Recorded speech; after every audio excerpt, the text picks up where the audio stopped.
Video शुरू करने से पहले मैं आप सभी को ये वार्निंग दे देता हूँ कि इस मूवी में कुछ ऐसे सीन्स भी है जो कि आपको विचलित कर सकते हैं, तो ये वीडियो अपने रिस्क पर ही देखना। जाती है जिसका नाम एबी था, जो कहीं पर जाने के लिए रेडी हो रही थी। एबी ने अपने अंदर कई राज छुपाए हुए थे और उनमें से एक सीक्रेट ये था कि वो उन मर्दों का शिकार करती थी जो कि अपने पार्टनर को धोखा दिया करते हैं और वे दूसरी लड़की के साथ में फिजिकल रिलेशनशिप बनाते हैं। एबी एक डिस्को में जाती है और आज रात को वो यहीं पर अपना शिकार ढूंढने वाली थी। उसी बार में एक आदमी अपनी वेडिंग रिंग उतार कर एबी से फ्लर्ट करने लग जाता है और एबी को वो रिंग भी मिल जाती है, लेकिन फिर भी वो उस आदमी को सीड्यूस करके अपने साथ टेरेस पर ले जाती है। इस आदमी के बच्चे भी थे और इसकी एक पूरी हैप्पी फैमिली भी थी, लेकिन फिर भी वो अपनी फैमिली को चीट करने से खुद को नहीं रोक पाता है। एबी उसे प्लेजर देने लगी थी, पर अचानक से उसका प्राइवेट पार्ट काट कर उसे बिल्डिंग से नीचे गिरा देती है।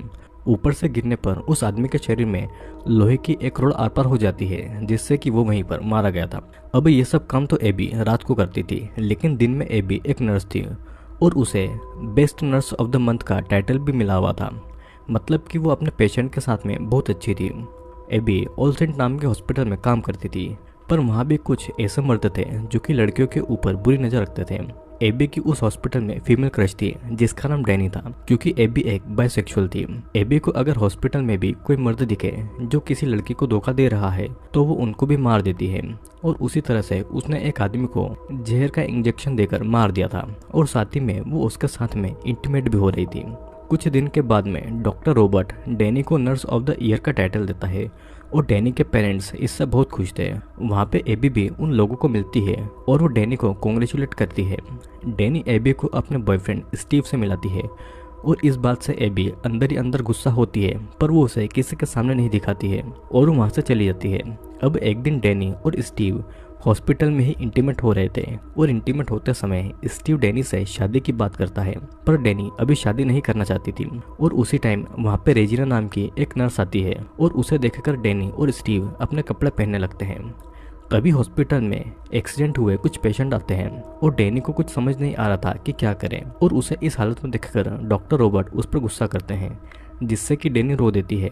डैनी को रोता हुआ देखकर एबी को बिल्कुल भी अच्छा नहीं लगता है और डैनी जब नहाने जाती है तो एबी उसे कंफर्ट देने के लिए उसके पास आने का सोचती है, लेकिन तभी स्टीव का कॉल आता है और डैनी उससे बात करते करते उससे झगड़ा करने लगती है। डैनी जब रो रही थी तो एबी वहाँ पर कपड़े चेंज करने आती है। डैनी हॉस्पिटल में एक्सीडेंट हुए लोगों को देखकर डर गई थी और कुछ मदद नहीं कर पाई थी और वो बस डर के वहीं खड़ी थी। एबी उससे अगली बार के लिए अच्छा करने को कहती है। वो ये भी कहती है कि ये कोई बड़ी बात नहीं है, आज जो कुछ भी उसके साथ में हुआ है वो किसी के साथ में भी हो सकता है।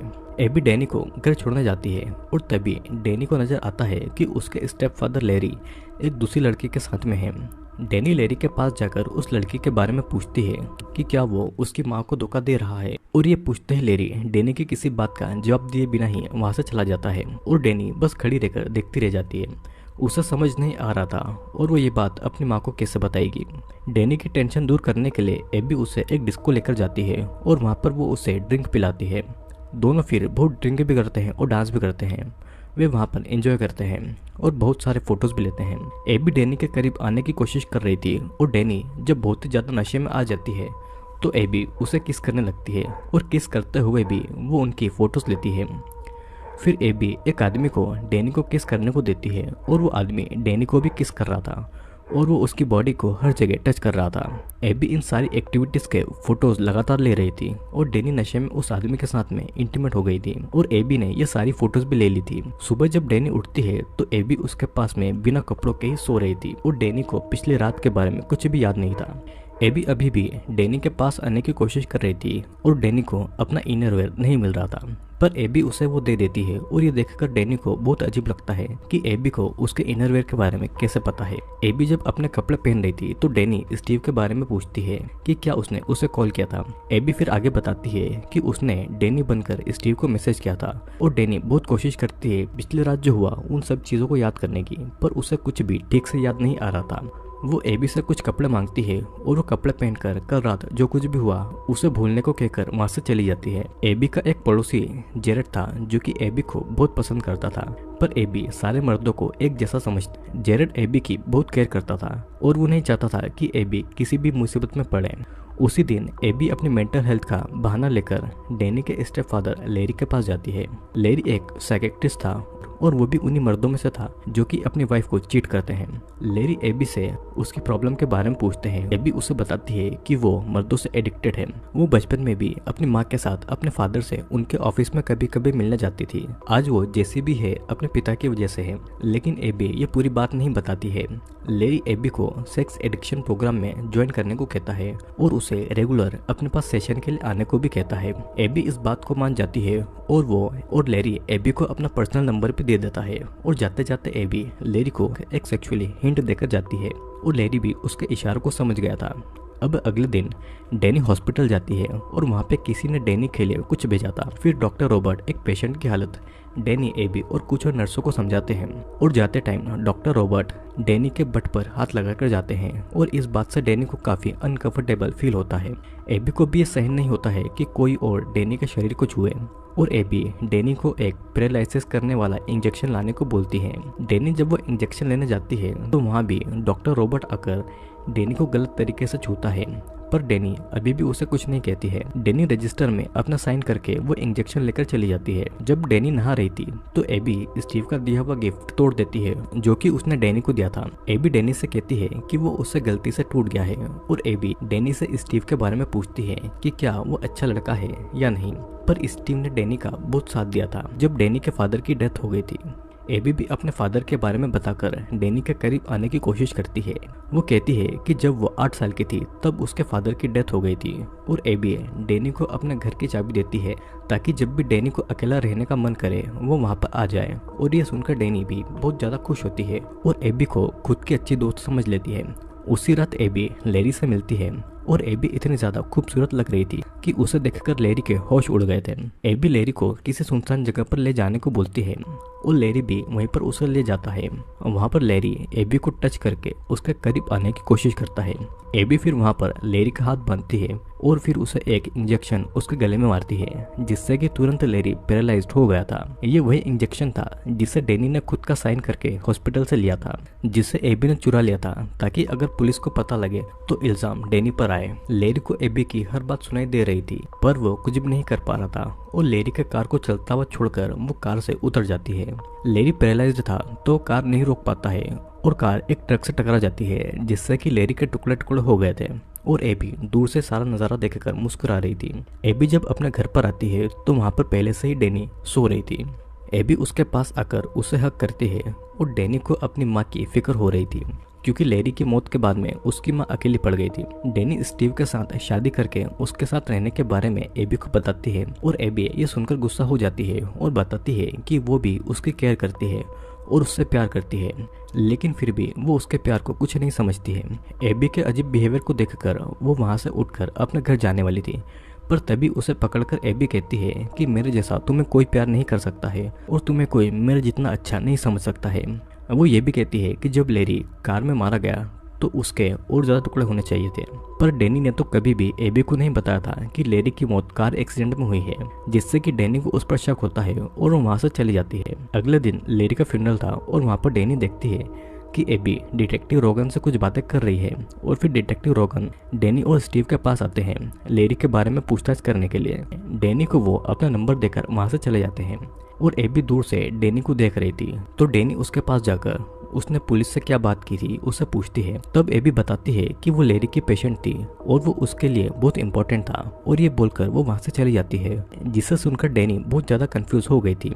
डैनी जब हॉस्पिटल में कंप्यूटर पर काम कर रही थी तो उसके पास वही सारी पिक्चर्स आने लगे थे जो कि डैनी ने एबी को किस करते हुए ली थी और एक अनजान आदमी के साथ में जब इंटीमेट हुई थी उसके फोटोज भी वहाँ पर थे। वो देखकर डर गई थी और सभी फोटोज को डिलीट करके वहाँ से चली जाती है।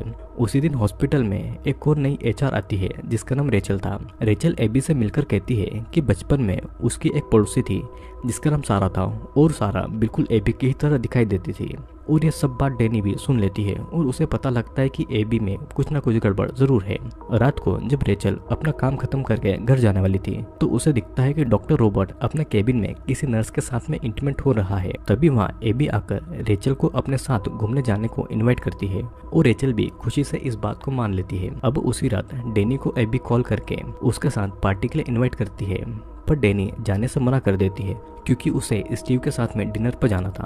और तभी डैनी को ऐसा लगता है कि एबी उस पर नजर रख रही है और वो कार लेकर वहां से निकल जाती है। डैनी जब स्टीव के घर पर जाती है तो स्टीव के कंप्यूटर पर एक मैसेज आता है और वो मैसेज खोलकर देखती है तो वहां पर भी डैनी के फोटोज थे जिसमें वो एबी को किस कर रही थी और किसी के साथ में इंटीमेट हो रही थी। स्टीव उन पिक्चर्स को देखने वाला था पर डैनी सब कुछ डिलीट करके स्टीव का ध्यान भटकाने के लिए उसे किस करने लगती है। लेकिन वो इतनी ज्यादा टेंशन में थी कि उसके मुंह से एबी के बारे में निकल ही जाता है और स्टीव को कुछ काम था तो वो डैनी को बाय बोल के ये सब टेंशन छोड़ने को कह देता है। अब रात को डैनी स्टीव के घर में अकेले सो रही थी और तभी उसके लैपटॉप पर किसी का वीडियो कॉल आता है। डैनी उठकर कॉल उठाने जाती है तो कॉल पर रेचल थी और वो एबी के घर में पार्टी कर रही थी। वो बहुत ही ज्यादा नशे में थी और तभी डैनी देखती है कि एबी पीछे से आकर रेचल को इंजेक्शन लगाने वाली है।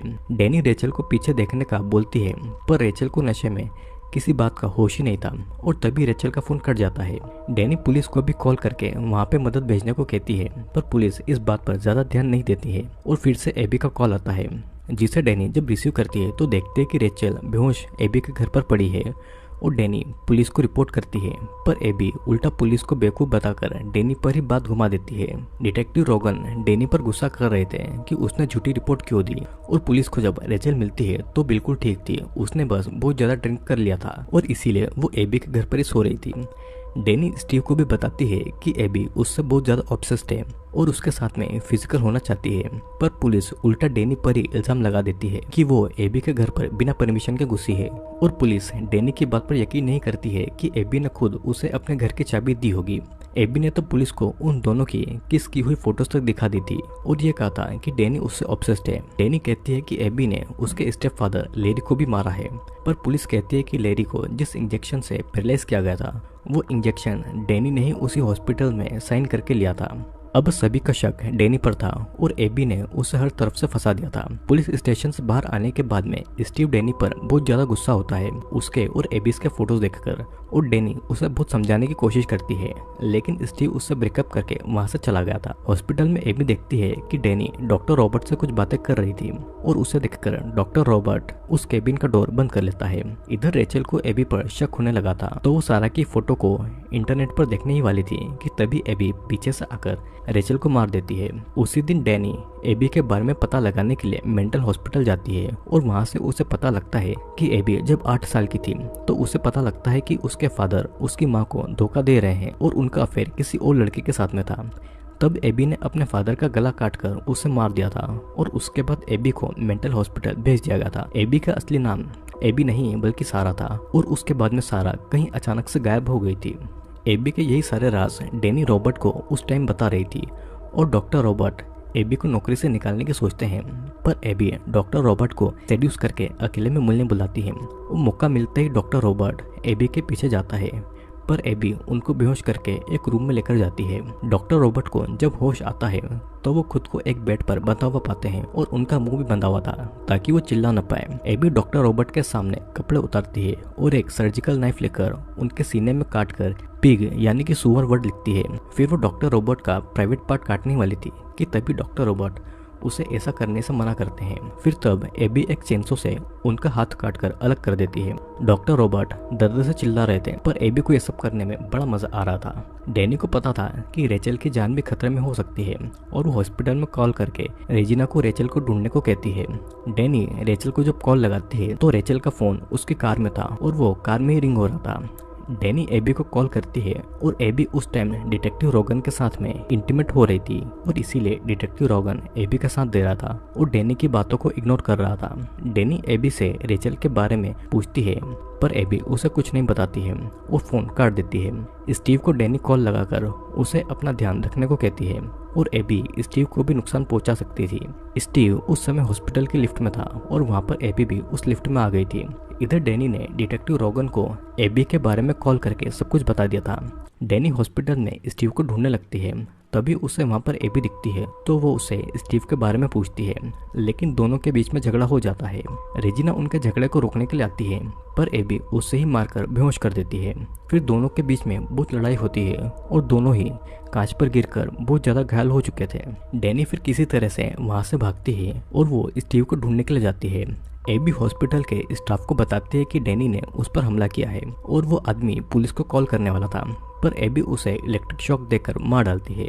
हॉस्पिटल में पुलिस भी आ गई थी और एक पुलिस डैनी को संभाल ही रही थी कि तभी एबी पीछे से आकर पुलिस के गले में कैंची घुसाकर उसे मार देती है और अब डैनी को मारने के लिए वो आगे बढ़ रही थी। डैनी उसे अपनी बातों में कंट्रोल करने की कोशिश कर रही थी, पर एबी उसे पीटकर कैंची से काट देती है। तभी एक और पुलिस ऑफिसर आकर एबी को रोकता है और एबी उसकी आंख में कैंची घुसाकर उसे भी मार देती है। डैनी फिर से स्टीव को बचाने के लिए भागती है, पर एबी फिर से डैनी को मारने आती है और इस बार दोनों के बीच में बहुत लड़ाई होती है। डैनी एबी को मार रही थी और तभी स्टीव आकर डैनी को रोकता है। वो स्टीव को सब कुछ समझा ही रहा था कि इतने में एबी वहां पर आकर एक गैस सिलेंडर ऑन करके उस रूम का डोर बंद करके एक के बाद एक पेशेंट को मारने काटने लगती है। वो दरवाजा बंद था तो डैनी और स्टीव अंदर नहीं आ पा रहे थे और स्टीव उस दरवाजे का कांच तोड़कर अंदर आता है, पर तब तक सारे पेशेंट मर चुके थे। डैनी और स्टीव एक पेशेंट के पास आते हैं, लेकिन वो पेशेंट असल में एबी थी, जो कि स्टीव के गले में कैंची घुसाकर वहां से भाग जाती है। अब हम देखते हैं कि एबी अपना सामान लेकर घर से भागने वाली थी कि तभी वहां पर डिटेक्टिव रोगन उसे पकड़ने के लिए आता है। जेरेड को देखकर ऐसा नाटक करती है कि डिटेक्टिव उसे मारने वाला है और जेरेड पीछे से आकर डिटेक्टिव रोगन को ही मार डालता है। एबी के प्यार के नाटक ने जेरेड को ही पुलिस के मर्डर में फंसा दिया था। अब कुछ दिन के बाद से एबी फिर से रेचल का नाम लेकर और उसी की तरह बिहेव करके दूसरे हॉस्पिटल में जॉब करने लगती है। मतलब कि एबी इतनी ज्यादा खतरनाक थी कि उसे कोई भी नहीं पकड़ पाएगा। दोस्तों, ये कहानी एक एबी नाम की साइको नर्स की है, जिसके साथ में बचपन में कुछ ऐसा इंसिडेंट हुआ कि वो थोड़ी साइको हो गई। उसका असली नाम सारा था, जिससे उसने एबी में बदल लिया। एबी चीट करने वाले मर्दों को मारती थी और वो उन्हें मारने के लिए किसी भी हद तक जा सकती थी। आई होप दोस्तों वीडियो आपको ज़रूर पसंद आया होगा। वीडियो पसंद आया हो तो लाइक, शेयर और अगर आप चैनल पर नए हैं तो सब्सक्राइब जरूर कर लेना, क्योंकि मैं और भी ऐसे बहुत सारे इंटरेस्टिंग वीडियोस जल्द ही लेकर आने वाला हूँ।